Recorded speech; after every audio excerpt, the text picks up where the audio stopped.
10,588 एवढं त्यातनं रोजगार तयार होणार आहे। आणि मला पुन्हा हे सांगताना आनंद वाटतो की FDI मध्ये वी आर नंबर 1। थेट परकीय गुंतवणुकीत आम्ही पहिल्या क्रमांकावर आहोत।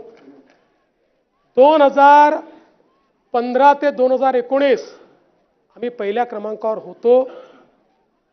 मध्ये 2 वर्ष महाविकास आघाडीच्या काळामध्ये एक वर्ष कर्नाटक नंबर 1 वर गेला, दुसऱ्या वर्षी गुजरात नंबर 1 वर गेला, पुन्हा आपलं सरकार आलं, पुन्हा महाराष्ट्रच नंबर 1 वर आलेला आहे।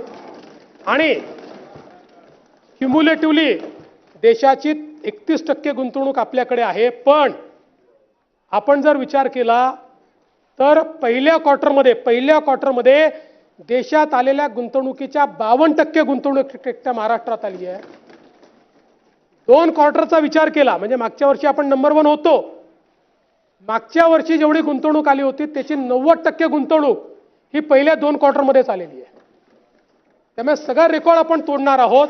त्यामुळे थेट परकीय गुंतवणुकीत देखील महाराष्ट्र पुढे आहे।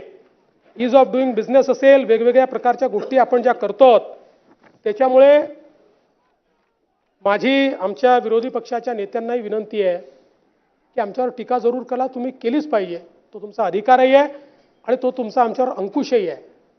पण आपलं राज्य जेव्हा पुढे जात आहे त्यावेळी गुजरात पुढे चालला, गुजरात पुढे चालला, गुजरात पुढे चालला। आता तुम्ही सांगा की या 2 क्षेत्रात गुजरात गेलाय, आपल्याला तिथे गेलं पाहिजे, पण सोबत हे देखील म्हणा की आम्ही FDIत नंबर 1 आहोत, आम्ही गुंतवणुकीत नंबर 1 आहोत, हे देखील म्हटलं पाहिजे। आज आपण पाहू शकतो टोयोटा, आपण हे तिकडून तिकडे गेलं, कर्नाटक सोडून आपल्याकडे आलं। कर्नाटकात त्यांची फॅक्टरी होती टोयोटाची।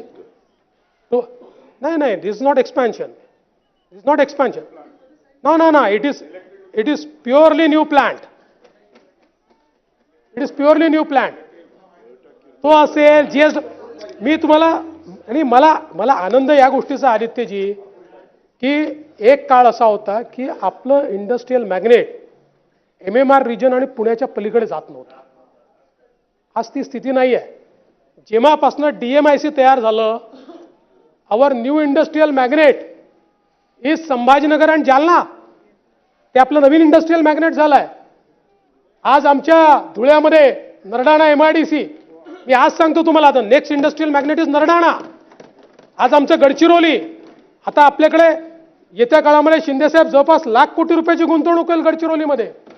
त्यामुळे आता महाराष्ट्रातला स्प्रेड एका ठिकाणी राहिलेला नाही आहे। महाराष्ट्रामध्ये सर्व भागांमध्ये मोठ्या प्रमाणात गुंतवणूक येते आहे।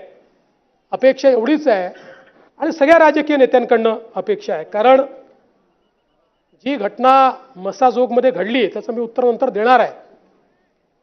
पण अशा प्रकारे जर आमच्याकडल्या गुंतवणूकदारांना त्रास देणे, खंडणी वसूल करणे, अशा प्रकारचे प्रकार झाले तर इंडस्ट्री येणार नाही। आणि त्यामुळे माझे सगळ्या म्हणजे माझ्या पक्षासहित सगळ्या राजकीय पक्षाच्या नेत्यांना विनंती आहे, हे जेवढे वसुलीबाज आहेत हे कोणा ना कोणाचा आसरा घेतात।